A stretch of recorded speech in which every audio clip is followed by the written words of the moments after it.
bereaved family, allow me to stand on the protocol already established.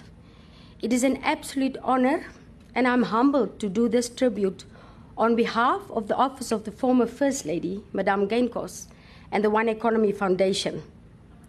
We were privileged to witness firsthand the extraordinary life of service lived by the late President, His Excellency Dr. Hage Geingob. He was our #1 stakeholder, our partner, our cheerleader, and guest of honor at all our annual fundraising gala dinners. We can attest to how consistent he was as a giver. He was one of our first donors every year to receive his pledge since 2016 until late last year. We bear witness to the lives of so many young people impacted and transformed through the Hage Geingob Endowment Fund. Students who received funding for their tertiary studies in law, engineering, accountancy, medical studies, a fund that he entrusted our office to administer.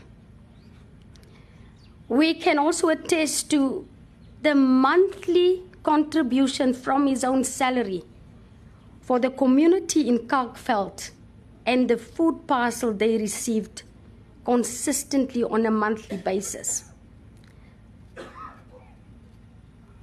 We got to know His Excellency as a humble person, and I can vividly remember how he would, unannounced, what the young people would say, a whole head of state would walk all the way from the private office into our meeting halls just to check up on us. And I can remember the reaction of the staff. The leadership of His Excellency, characterized by integrity, compassion, dignity, and transparency, shaped the values and principles of our office.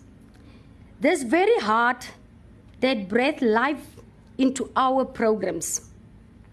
As managers in the presidency, we were constantly reminded by His Excellency how both effectiveness and efficiency are important for a workplace to function properly.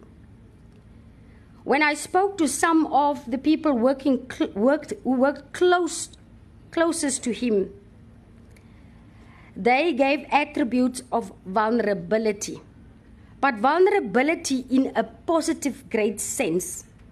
Vulnerability that made him approachable and relatable. It is this attribute that angered those who worked with him and who were supposed to protect him. But he would always tell them, triumph over evil. Those are their opinions. His spirit embodied resilience and hope. Today we mourn the passing of one of the greatest leaders ever, not only in Africa, but in the world.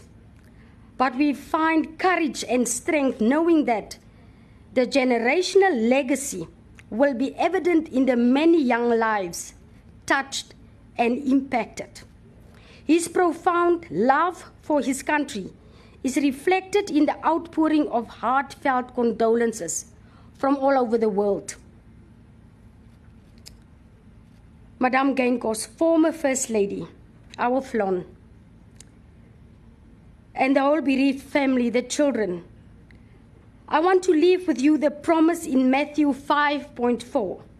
Blessed are those who mourn, for they shall be comforted. That's a promise.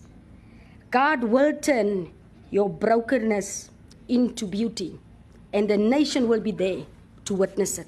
I thank you.